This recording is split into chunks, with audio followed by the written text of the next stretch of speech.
আসসালামু আলাইকুম। জায়ান এবং জাহিন সুমে আপনাদের সবাইকে স্বাগতম। আজ আমি আপনাদের সাথে শেয়ার করছি জায়ান এবং জাহিনকে নিয়ে আমার সারাদিন কিভাবে কাটে। তো সকালে ঘুম থেকে উঠে আমি নাস্তার জন্য নুডলস সিদ্ধ করে নিয়েছি, আর গাজর পেঁয়াজ এগুলো কুচি করে নিয়েছি। নুডলসটা সিদ্ধ হলে ভেজে নিয়েছি, আর ডিম আজকে নুডলসের সাথে এভাবে ভেজে দেই নাই, ডিমটা আলাদা সিদ্ধ করে নিয়েছি। তো মাঝে মাঝে যেহেতু ভিন্ন রকম খেতে ভালোই লাগে, তো সেজন্য এভাবে করে নেওয়া। ভাবছি যে ডিমটা নুডলসের সাথেই খাবো, তবে হচ্ছে সিদ্ধ ডিম খাবো। তো আমি সেজন্য হচ্ছে নুডলসের সাইড দিয়ে ডিমগুলো কেটে নিয়ে নিব। নিয়ে আমরা নাস্তাটা সেরে নিচ্ছি তাড়াতাড়ি। যেহেতু সকালে দেখা যায় অনেক ব্যস্ততা থাকে, তাই তাড়াতাড়ি নাস্তাটা সেরে নিতে হয়, অনেক কাজ থাকে এরপরে সারাদিন। তো এখানে আমি ডিমগুলো কেটে নিয়ে নুডলসটা নিয়ে এভাবে আমরা নাস্তাটা সেরে নিলাম। নাস্তা খাওয়ার পরে আমি এবং জায়ানের বাবা, আমাদের কাজ ছিল, আমরা কাজ করছিলাম, জায়ানকে ব্যস্ত রাখার জন্য এভাবে ল্যাপটপটা দিয়ে দিলাম, ও একটু পেন্ট করতেছে। আর হাতে তো ওর গাড়ি থাকবেই, তো আমি একটু ছোট্ট ক্লিপ নিলাম ও যে পেন্ট করছে সেটার। তারপরে এদিকে ওর বাবার সাথে একটু বাইরে গেছে, তো আমি ভাবলাম এই ফাঁকে একটু ঘর গুছাই। এদিকে শুধুমাত্র ওর রুমটার মধ্যে ঢুকিয়ে দেখি এই অবস্থা, আর অন্যান্য রুমের অবস্থা তো আর বললামই না। তো মানে হচ্ছে বাচ্চারা এরকম করবেই, ছোট মানুষ ওই সারাদিন ব্যস্ত থাকে এইসব জিনিসপত্র নিয়ে এলোমেলো করবে, কিন্তু ওকে গোছানোটাও আমি সাথে সাথে শেখাই। যেহেতু ও এখন বাসায় নেয়, আমি এই ফাঁক দিয়ে এখন রুমটা ঝাড়ু দিব, সেজন্য ভাবলাম আমিই গুছাই ফেলি জিনিসগুলো। তো ওর এখানে হচ্ছে ওর ট্রেন, গাড়ি, এরকম সাইকেল অনেক কিছুই আছে সব। এই যে বড় ঝুড়িটা, এটার মধ্যে থাকে, দুইটা ঝুড়ির ভিতর জিনিসগুলো গুছায় রাখা হয়। তো ও যখন হচ্ছে এগুলো নিয়ে ব্যস্ত থাকে, এগুলো সব নামায় নেয়, নামায় নিয়ে ওগুলো নিয়ে ও আনন্দ করে। তো আমি এই জন্য ভাবলাম যে সুন্দর করে গুছাই। এখানে ভাঙাচোরা যা আছে সব নিয়ে জমতে থাকে, এভাবে 2-3 মাস পর পর ওগুলো ভাঙাগুলা ফেলে দিই।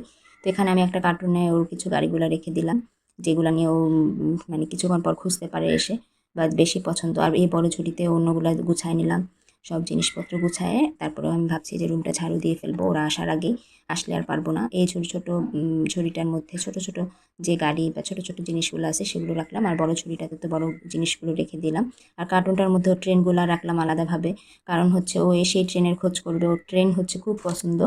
তাই এইভাবে দেখা যায় 4-5 সেট ট্রেন কেনা হয়েছে, কারণ ট্রেনগুলো তো নষ্ট হয়ে যায়, এগুলো বেশি দিন টেকেও না। তো সেজন্য হচ্ছে গিয়ে এভাবে আমি ও যেভাবে যে মানে আনন্দ করে সেভাবে সেই অনুযায়ী আমি আর কি রাখলাম, যে এই জিনিসগুলো বেশি ও নেয়, হাতে নেয় বা ব্যস্ত থাকে যেগুলো নিয়ে, সেগুলো কার্টুনে রাখলাম। তারপর ছোটো ঝুড়িতে এইভাবে বড় ঝুড়িতে এই অনুযায়ী গোছায় নিলাম রুমটা। তো এখানে হচ্ছে গিয়ে এই যে এখানে যে বল যে কত ছিল, বল সব হারিয়ে ফেলছে ও, মানে কোথায় যে নিয়ে সব ঢুকাই দেয়, এই আলমারির নিচে, ফ্রিজের নিচে সব জিনিসপত্র থাকে।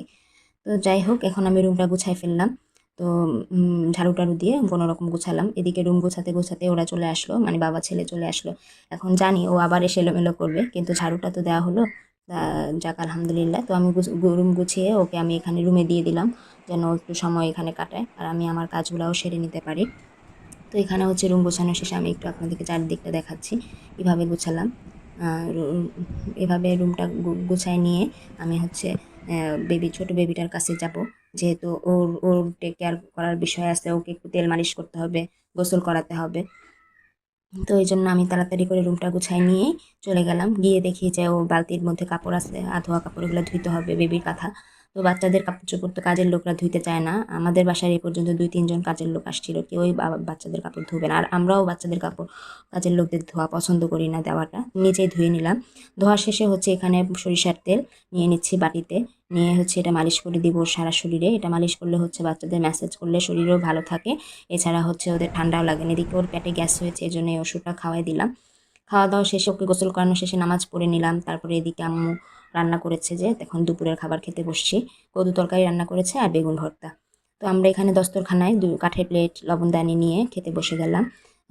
কাঠ এইরকম কাঠের প্লেট, কাঠের জিনিসপত্র ব্যবহার করা, যে কাঠের প্লেটে খাবার খাওয়া, এগুলো হচ্ছে খাস সুন্নত, মানে আমাদের নবীজি সাল্লাল্লাহু আলাইহি সাল্লাম তিনি খেয়েছেন। আর খাওয়ার আগে একটু সামান্য লবণ মুখে দেওয়া সুন্নত। আর কদু তরকারি যে সুন্নত সেটা তো আমরা সবাই জানি, ওনার মানে আমাদের নবীজি ওনার অত্যন্ত পছন্দের তরকারি এটা, কদু।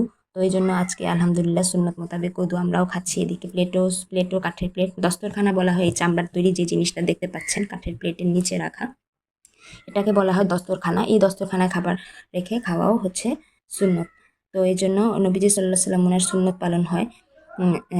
আর উম্মত হিসেবে আমাদের উচিত ওনার সুন্নত মোবারক পালন করা, ওনার আদর্শ গ্রহণ করা। তো খাওয়া শেষে আমি হচ্ছে বেবির কাঁথা কাপড়গুলো নিয়ে বারান্দায় নেড়ে দিলাম, যেহেতু বিকাল হয়ে গেছে, এমনিতেও রোদ এখন আর নাই, বাতাসে যতটুকু শুকায় আর কি। তো কাপড় শুকানো দিয়ে আমি এদিকে হচ্ছে চা খাবে সবাই, তো চায়ের লিকার দিয়ে দিলাম চুলায়। চাটা লিকারে আমি হচ্ছে একটু দারুচিনি আর হচ্ছে এলাচ দিয়ে দিই, একটু সেন্ট ভালো আসে। তো আমি সাধারণত চা বানাই হচ্ছে দুধ চুলায় দিয়ে তারপরে হচ্ছে সেখানে চা পাতা দিই, কিন্তু আজ হচ্ছে এভাবে বানালাম। ইদানিং দেখছি যে আম্মু লিকার করে তারপরে দুধের মধ্যে লিকারটা ঢালে, এতে দেখি চায়ের কালারও ভালো আসে, টেস্টও ভালো হয়। এই কারণে আমিও এভাবে ইদানিং এভাবেই চা বানাচ্ছি। তো আলহামদুলিল্লাহ ভালোই হলো। তো সবাই আজকে মোটামুটি চা খাবে। আমাদের বাসায় হচ্ছে ২ রকম অবস্থা, মানে অর্ধেক মানুষ চা খায়, অর্ধেক চা খায় না। তো আজ আবার ম্যাক্সিমামই চা খাবে, সেজন্য আমি সবাইকেই চা বানিয়ে দিলাম। তো চা খাওয়া শেষ। আজকের মতো সকাল থেকে বিকাল পর্যন্ত সময়টা আমার এভাবেই কাটলো। তো সবাই আমার ভিডিও ভালো লেগে থাকলে কমেন্ট, শেয়ার করবেন, লাইক দিবেন এবং আমাকে সাপোর্ট করবেন। তো সবাই সুস্থ থাকবেন, ভালো থাকবেন। এই বলে আজকের মতো বিদায় নিচ্ছি। আসসালামু আলাইকুম।